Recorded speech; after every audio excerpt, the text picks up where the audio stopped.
लोकशाहीचा बुलंद आवाज, रिपब्लिकन वार्ता, महाराष्ट्र राज्यातील विविध विभागातील अधिकारी कर्मचारी जुनी पेन्शन चालू ठेवण्यात यावी या मागणीसाठी बेमुदत संपावर गेलेत।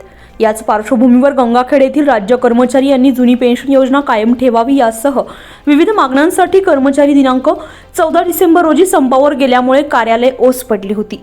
शासकीय कामासाठी आलेल्या नागरिकांची मोठी गैरसोय झाल्याचं दिसून आलंय। हिवाळी अधिवेशनात राज्य कर्मचाऱ्यांच्या मागण्यांकडे लक्ष वेधावं म्हणून कर्मचाऱ्यांनी संपावर गेलाय।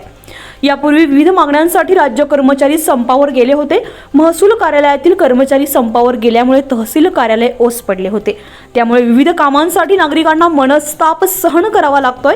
किंबहुना सर्वच शासकीय कामाचा खेळखंडोबा झाल्याचं चित्र गंगाखेड तहसील कार्यालयात पाहायला मिळालंय।